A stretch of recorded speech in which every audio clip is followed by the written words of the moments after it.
ISI,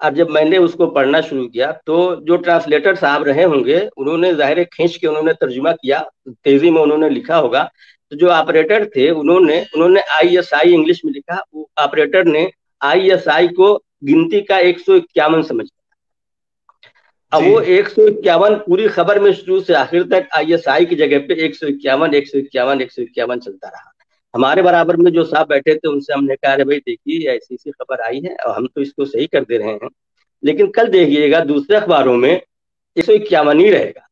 اور آپ یقین کریں سروری صاحب، دوسرے روز ہم نے جتنے بھی اردو کے اخبارات دیکھے سب میں 151 تھا، کسی نے اس خبر کو پڑھنے یا اس غلطی کی اصلاح کرنے کی کوشش نہیں کی۔ جب روزنامہ قومی آواز لکھنؤ کا نکلتا تھا اور حیات اللہ انصاری اس کے ایڈیٹر تھے، قیصر تمکین صاحب نے ایک اپنی خود نوشت لکھی ہے، اس میں بہت اچھے اچھے واقعات انہوں نے اس حوالے سے لکھے ہیں۔ عابد سہیل صاحب نے جو یاد رہا ان کی خود نوشت ہے، اس میں انہوں نے ایک واقعہ لکھا ہے کہ وہاں ایک بہت ہی باصلاحیت اور قابل پروف ریڈر تھے، حیات اللہ انصاری صاحب اداریہ لکھ کے چلے گئے اپنے گھر، تو کسی میٹنگ میں تھے، وہ ناقصی نام تھا یا کیا نام تھا ان کا آپریٹر پروف ریڈر کا، انہوں نے پڑھا سروری حیات اللہ انصاری صاحب نے کسی دریا کا ذکر کیا تھا اور کہا تھا یہ دریا فلاں سمندر میں جا کے گرتا ہے۔ انہوں نے ان کو فون کیا، ان کو یقین نہیں تھا، اطمینان نہیں تھا کہ یہ کیا واقعی ایسا ہے، یہ دریا وہاں نہیں گرتا بلکہ کہیں اور جا کے گرتا ہے۔ انہوں نے حیات اللہ انصاری، یہ نہیں کہ وہ ایسے ہی دے دیا، انہوں نے حیات اللہ انصاری صاحب کو فون کیا، وہ کہنے لگے کہ صاحب یہ دریا تو فلاں سمندر میں نہیں گرتا۔ حیات اللہ انصاری صاحب نے کہا ارے صاحب تو جہاں گرتا ہوں وہاں گرا دیجیے۔ اب بار انہوں نے ان کی جو سمجھ میں آیا وہ انہوں نے کیا۔ تو عابد سہیل نے لکھا کہ اگلے روز حیات اللہ انصاری صاحب نے یہ دیکھنے کی زحمت نہیں کی کہ دریا کو انہوں نے کہاں گرایا۔ تو اس طرح سے ہوا کرتا تھا۔ قومی آواز کے جو کاتب تھے آج کے بڑے بڑے صحافیوں سے بھی زیادہ باصلاحیت وہاں پہ ہوا کرتے تھے۔ یہی وجہ ہے کہ جو بچاوت اجرت بورڈ تھا اس نے صحافیوں کو بھی ایڈیٹر مانا تھا، سب ایڈیٹر مانا تھا، جو سب ایڈیٹرز کی جو تنخواہ اس نے جو اسکیل مقرر کی تھی وہی اسکیل اس نے صحافیوں کی بھی مقرر کی تھی۔ تو پہلے اس طرح کی چیزیں ہوتی تھیں۔ قومی آواز میں حیات اللہ انصاری صاحب نے لکھنؤ میں ایک رجسٹر بنایا تھا اور اس میں ایک تو اسٹائل شیٹ تھی کہ کون سا لفظ کیسے لکھا جائے گا، اور دوسرے آج کے اخبار کی اخبار میں کیا کیا غلطیاں ہوئی ہیں ان غلطیوں کی نشاندہی اس رجسٹر پر کر دی جاتی تھی، لکھ دی جاتی تھی۔ لوگ جا کر کے دیکھتے تھے کہ ہاں آج یہ غلطی ہوئی ہے۔ خود عشرت علی صدیقی صاحب جب دلی میں قومی آواز کے ایڈیٹر کے طور پہ کام کر رہے تھے، اگلے روز وہ صبح کو لے کر کے اخبار بیٹھتے اور دیکھتے کہاں کہاں غلطی ہوئی ہے، لال قلم لے کر کے بیٹھتے تھے، بقول موہن چراغی پورا اخبار لال کر دیتے تھے جہاں جہاں غلطی ہوتی تھی۔ لیکن آج یہ سب نہیں ہوتا۔ پہلے یہ ہوتا تھا کہ اگر کوئی غلطی ہے اور کسی نے اخبار میں مراسلہ لکھا ہے یا فون کر کے بتایا ہے تو ایڈیٹر حضرات اس کو بڑی ہی خندہ پیشانی کے ساتھ اس کو قبول کرتے تھے اور اس غلطی کا معذرت نامہ اعتذار چھاپا جاتا تھا۔ آج کی صورتحال یہ ہے کہ اگر آپ کسی سے کہیں کسی ایڈیٹر سے کہ آپ کے اخبار میں یہ غلطی ہوئی ہے تو وہ اس کو برا مانتا ہے۔ میں ایک واقعہ بتاؤں، دلی کے 2-3 اخبارات کے نو آموز 5-6 صحافی ایک جگہ بیٹھے ہوئے تھے اور وہاں ایک بہت ہی سینئر صحافی بھی بیٹھے ہوئے تھے، ان سے گفتگو ہو رہی تھی۔ انہوں نے ان لوگوں کے لیے کچھ ٹھنڈا منگوایا، مشروب منگوایا پینے کے لیے۔ اسی بیچ میں ایک صاحب کا نام لے کر کے انہوں نے کہا کہ ارے بھائی فلاں صاحب آپ نے جو کل خبر بنائی تھی وہ بڑی طویل ہو گئی تھی، وہ خبر ایسی نہیں کہ اس میں خبریت غائب ہو گئی تھی۔ ان صاحب کو اتنا برا لگا کہ وہ اٹھ کے چلے گئے، انہوں نے ان کی مہمان نوازی بھی قبول نہیں۔ تو آج کی صورتحال یہ ہے، معیار کے اعتبار سے دیکھیں تو معیار بہرحال گرا ہے خبروں کے حوالے سے، کیونکہ انگریزی اخباروں میں بہت سی ایکسکلوزیو اسٹوریز ہوتی ہیں، انڈین ایکسپریس میں، ہندوستان ٹائمز میں، ٹائمز آف انڈیا میں، ہندو میں، لیکن اردو اخباروں میں ایکسکلوزیو اسٹوری نہیں ہوتی۔ موہن چراغی جب قومی آواز کے ایڈیٹر تھے تو ان کا تعلق سیاست دانوں سے بھی تھا، ظاہر وہ کانگریس کا اخبار تھا تو سیاسی حلقوں میں اٹھتے بیٹھتے تھے، وہاں ان کو بہت ساری چیزیں مل جاتی تھیں اور وہ آ کر کے ایک ایکسکلوزیو خبر بنا دیا کرتے تھے۔ میں سمجھتا ہوں آج کے میں دلی کی بات کر رہا ہوں، آپ حیدرآباد کی بات نہیں میں کر رہا، دلی کی بات کر رہا ہوں۔ دلی میں ایسے صحافی آپ کو خال ہی ملیں گے، بلکہ شاید کوئی نہیں ملے گا کہ جس کی سیاسی حلقوں میں جو نشست و برخاست رکھتا ہو اور سیاست دانوں سے جس کے تعلقات ہو اور وہاں سے ان کی گفتگو سے وہ کوئی نئی خبر نکالتا ہے، ایسا نہیں ہوتا۔ ہاں ایک چیز ہے کہ جو مضامین چھپتے ہیں، تجزیاتی مضامین چھپتے ہیں، وہ معیاری ہوتے ہیں، چند ایک کو چھوڑ کر کے وہ بہت اچھے ہوتے ہیں۔ اور میں بلکہ بلا خوف تردید یہ بات کہوں گا کہ انگریزی اخباروں میں جو تجزیاتی مضامین چھپتے ہیں میں ان کو بھی پڑھتا ہوں، اردو اخباروں میں بھی پڑھتا ہوں۔ اردو اخباروں میں چند کچھ مضامین ایسے ہوتے ہیں جو ان سے کمتر نہیں ہوتے، بلکہ بعض معاملات میں ان سے بہتر ہی ہوتے ہیں۔ تو خبروں کا معیار تو گرا ہے، لیکن تجزیاتی مضامین کا معیار گرا نہیں ہے، بلکہ وہ اور بلند ہوا ہے۔ پہلے تنخواہیں بہت کم ملا کرتی تھی، لیکن اب تنخواہیں بھی معقول ہوگی۔ جی فرمائیں۔ میرا یہ سوال کہ یقیناً تکنیکی اعتبار سے اردو اخبارات نے ترقی کی ہے، مواد کے اعتبار سے مسائل ہوئے ہیں۔ ایک دوسرا جو پہلو مجھے نظر آتا ہے، آپ بہتر بتا سکیں گے، کہ پہلے جو اردو اخبارات جو ہوا کرتے تھے وہ سارے ہندوستانی سب کی عکاسی کرتے تھے۔ آج کے جو اردو اخبارات ہیں وہ صرف مسلم کمیونٹی کے اخبارات بن گئے، آپ کیا کہیں گے؟ یہ بات تو بڑی حد تک درست ہے آپ کی، لیکن اس کی میں سمجھتا ہوں یہ ایک وجہ ہے کہ مسلمانوں کے بہت سے مسائل انگریزی اور ہندی کے اخبارات نہیں اٹھاتے، اور اگر اٹھاتے بھی ہیں تو اس کو دوسرا رنگ دے دیتے ہیں۔ جو جن اخباروں کی پالیسی میں مسلم مخالفت شامل ہے وہ اس خبر کو دوسرے انداز میں پیش کرتے ہیں جو ایک طرح سے مسلم مخالف انداز ہوتا ہے۔ تو اب جب مسلمانوں کے مسائل کسی اور اخبار میں نہیں آئیں گے، انگریزی اور ہندی کے اخبار میں نہیں آئیں گے تو دوسرے انداز میں آئیں گے، تو ظاہر ہے اردو اخباروں کو ان مسائل کو اٹھانا پڑے گا۔ لیکن اس کے ساتھ یہ بھی ہے کہ انڈین ایکسپریس ہو یا ہندوستان ٹائمز ہو یا ٹائمز آف انڈیا ہو اور ہندو، ان چاروں اخباروں کی بات میں کر رہا ہوں، ان میں بہرحال مسلم ایشوز بھی اٹھائے جاتے ہیں اور خاصے اٹھائے جاتے ہیں۔ انڈین ایکسپریس میں سمجھتا ہوں سب سے زیادہ ہوتے ہیں، اور اس کا انداز بھی اینٹی مسلم نہیں ہوتا۔ جی۔ اور ایک بات یہ بھی ہے کہ اردو کے بہت سے صحافی اپنے آپ کو احساس کمتری میں بھی کچھ لوگ مبتلا ہیں، جو یہ سمجھتے ہیں کہ ارے ہمیں بڑے مسائل سے، قومی مسائل سے کیا لینا دینا، ہمارے قاری کو ان مسائل سے کوئی دلچسپی نہیں ہے۔ تو ہمارے قاری جن مسائل سے دلچسپی رکھتے ہیں، جن مسائل کو پڑھنا چاہتے ہیں، جن چیزوں کو پڑھنا چاہتے ہیں، ان چیزوں کو ہم اٹھاتے ہیں۔ لیکن یہ سوچ ٹھیک نہیں ہے، مناسب نہیں ہے۔ ایک وسیع الظرفی ہونی چاہیے، فراخ دلی ہونی چاہیے، اور ظاہر جو قومی مسائل ہیں وہ ہمارے بھی مسائل، صرف برادران وطن کے مسائل نہیں ہیں۔ مثال کے طور پر آج کسانوں کا جو احتجاج ہو رہا ہے وہ صرف غیر مسلموں کا احتجاج نہیں ہے، یا غیر مسلم کسانوں کا احتجاج نہیں، مسلمان بھی کسان ہیں، مسلمانوں کا بھی یہ مسئلہ ہے اور مسلمانوں کا بھی یہ احتجاج ہے۔ تو اور بھی دوسرے ایشوز جو ہیں، جو قومی ایشوز ہیں، ان کو بھی اسی طرح سے اٹھانا چاہیے جس طرح سے دوسرے مسلمانوں کے ایشوز اٹھائے جاتے ہیں۔ لیکن ایک تھوڑا سا مسئلہ ذرا سا جذباتیت کا بھی ہے نا، مسلم قاری بھی بہت جذباتی ہے، وہ جذباتی چیزیں پسند کرتا ہے، سنجیدہ چیزیں کم پسند کرتا ہے، تو شاید وہ بھی ایک وجہ ہو جو اردو اخبارات ان کو نہیں اتنا اٹھا پاتے ہیں۔ میرا جو اگلا سوال، آپ کا وقت قیمتی ہے لیکن میں چند سوالات ضرور آپ سے کرنا چاہوں گا۔ اردو صحافت یا اردو اخبارات جو ہے وہ ٹھیک ہے مسلم مسائل پیش کرتے ہیں، کیا وہ مسلمانوں کے حالات کی یا مسائل کی صحیح عکاسی کرتے ہیں یا نہیں؟ کچھ معاملات میں تو صحیح عکاسی ہوتی ہے، لیکن بیشتر معاملات میں جذباتیت ہوتی ہے اور مبالغہ آرائی بھی ہوتی ہے، اور رپورٹنگ کا انداز یا خبر سازی کا انداز ایسا ہوتا ہے کہ جو ایک طرح سے مسلمانوں کو میں یہ کہوں، آگے بڑھ کے کہہ رہا ہوں، اکسانے والا ہوتا ہے، جو نہیں ہونا چاہیے۔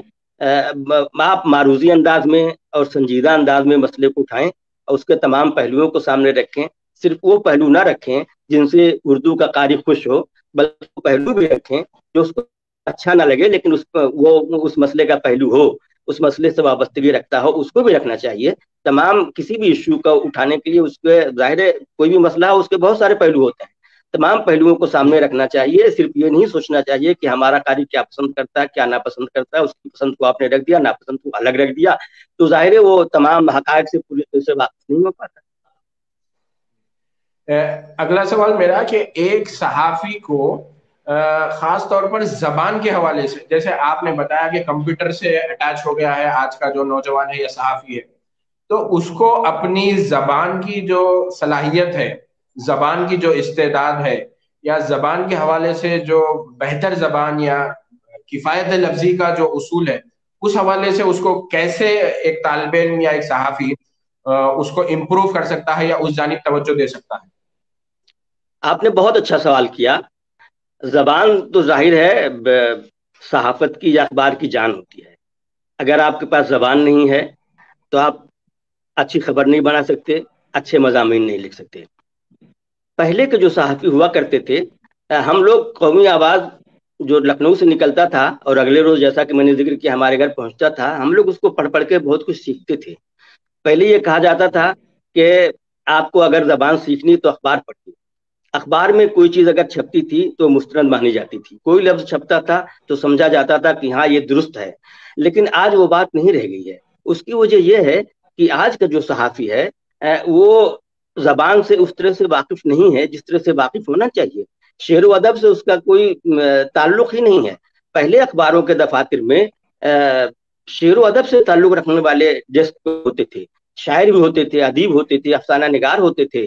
اور انہوں نے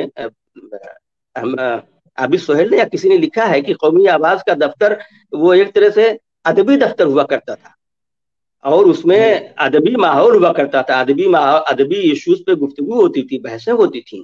تو اب وہ ادب سے تعلق نہیں رہ گیا، شعر و شاعری سے تعلق نہیں رہ گیا. فارسی لوگ نہیں جانتے، فارسی تو چھوڑیے اردو بھی نہیں جانتے ہیں، اچھی اردو لکھنا نہیں جانتے ہیں.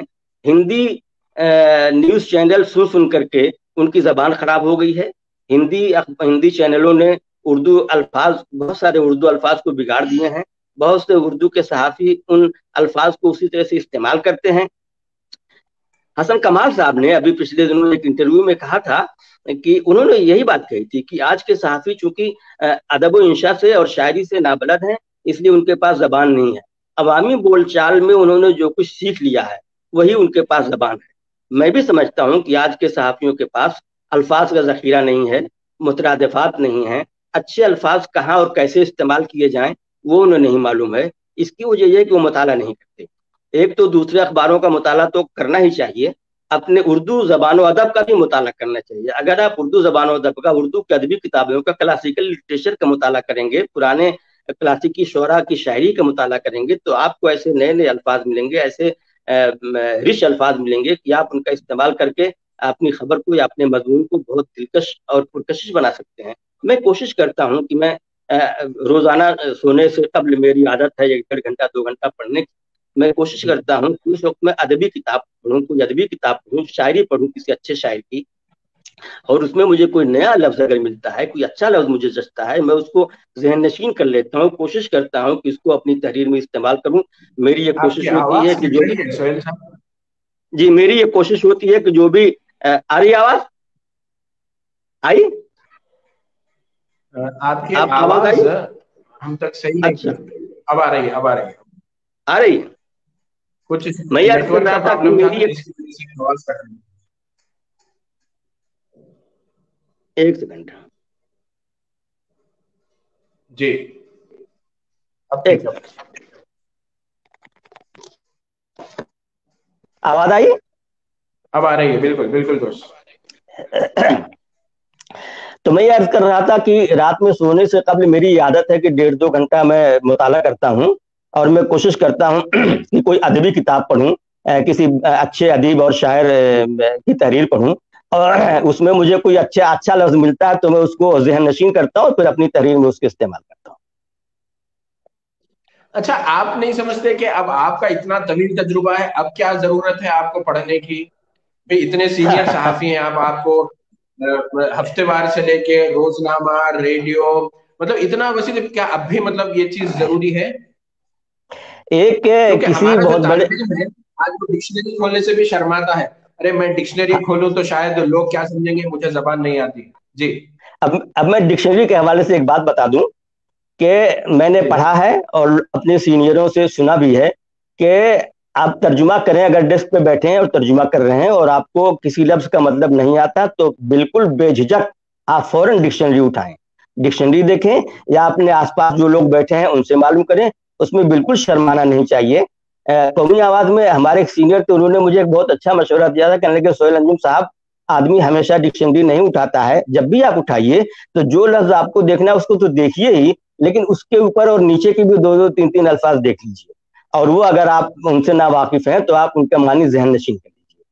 تو ڈکشنری اٹھانا یہ جو ہے یہ شرمندگی کی بات نہیں ہے, یہ تو بہت اچھی بات ہے. آدمی کو بالکل اس سے ہمیشہ رابطے میں انگریزی اخبار پڑھتا ہوں, موبائل میں پڑھتا ہوں کبھی کبھی, اور مجھے کوئی لفظ نہیں ملتا تو فوراً میں موبائل میں جو ڈکشنری ہے انگریزی کی, فوراً میں وہاں جاتا ہوں اور دیکھتا ہوں کہ اس کا کیا مطلب ہے, پھر اس کا مطلب معلوم کر کے پھر میں اس مضمون پہ آتا ہوں, پھر اس کو پڑھتا ہوں.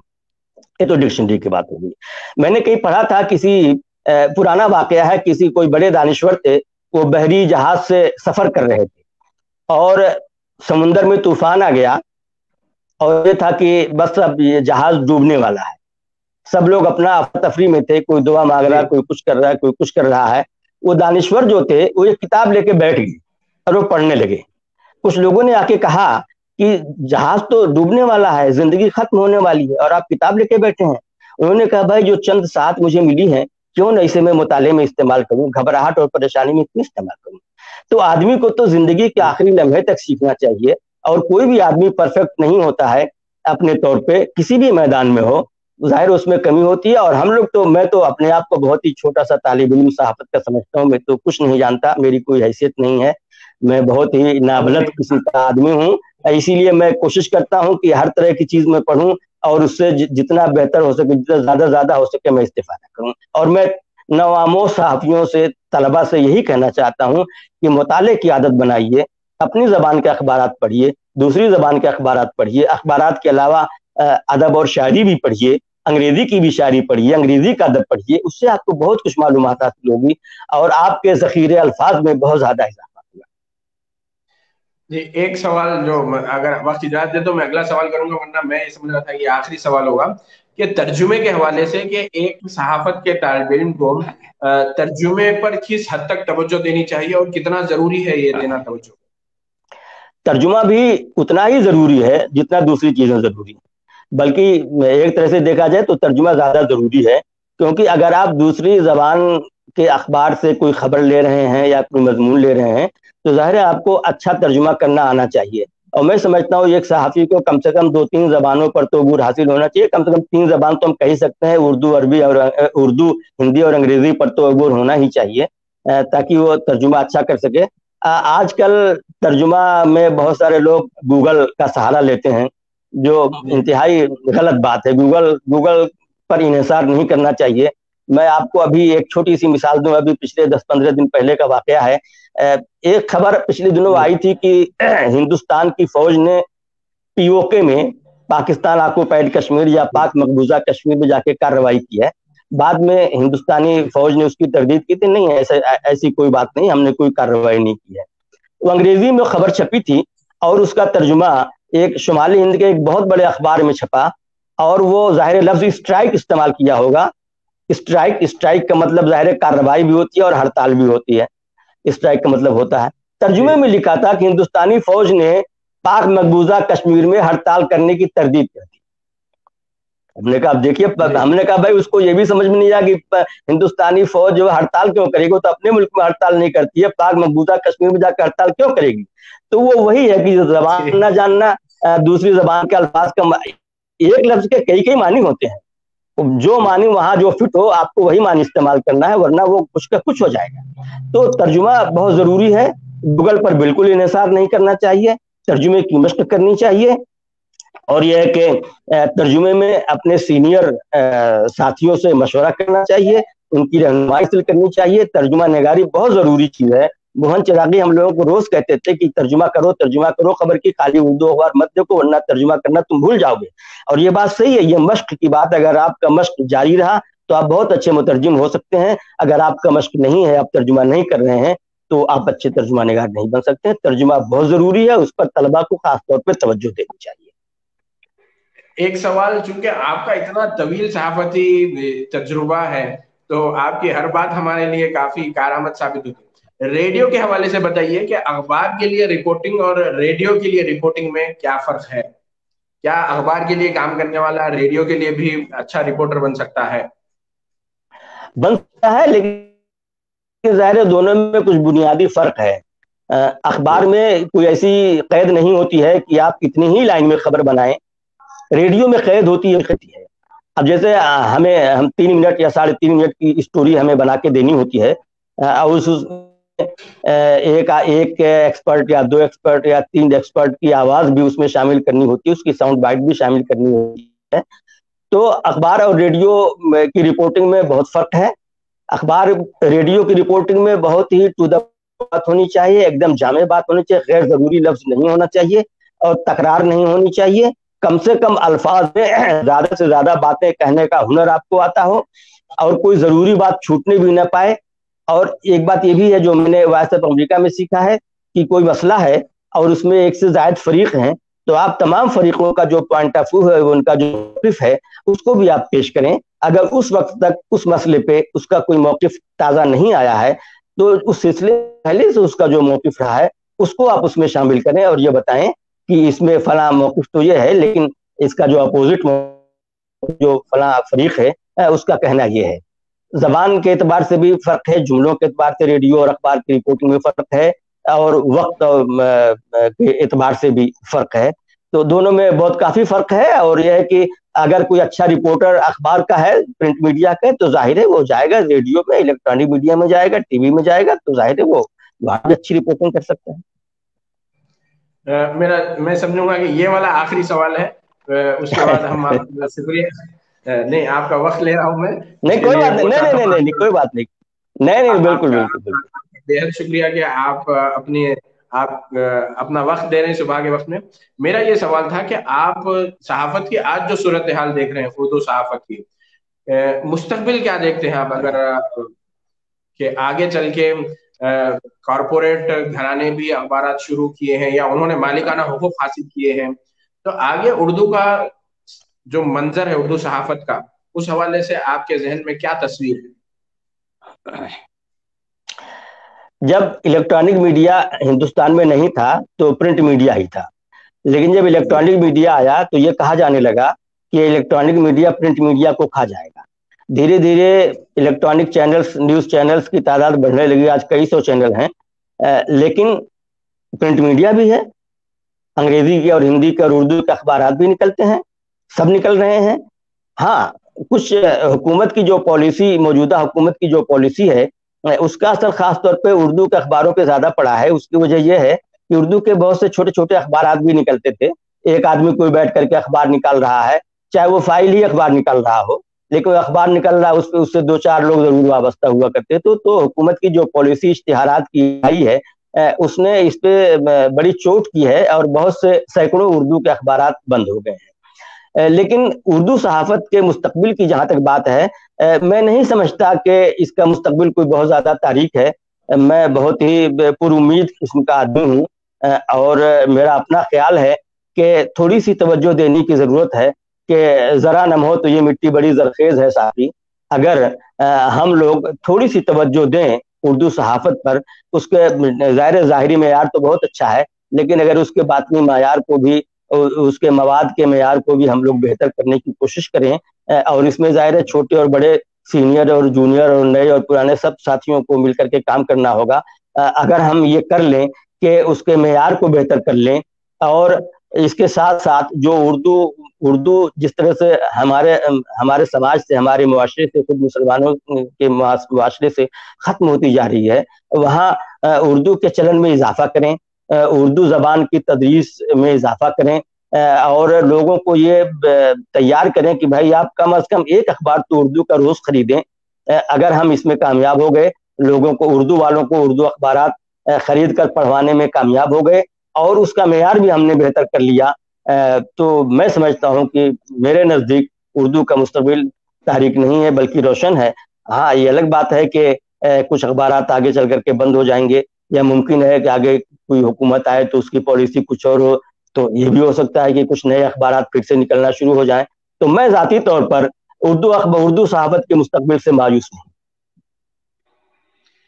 بے حد شکریہ سہیل انجم صاحب، آپ ہمارے ساتھ فیس بک کے ذریعے سے جڑے ہیں. یہ نہیں، ایک پھر سوال ایک ذہن میں آ رہا ہاں ہے، کوئی بات تو میں اس نہیں، کوئی سوال کے بات بعد نہیں. آپ سے اجازت جی لوں جی گا. جی اب جی جو جی ٹیکنالوجی آ گئی ہے، خاص طور پر طلباء صحافت کے لیے موجود ہے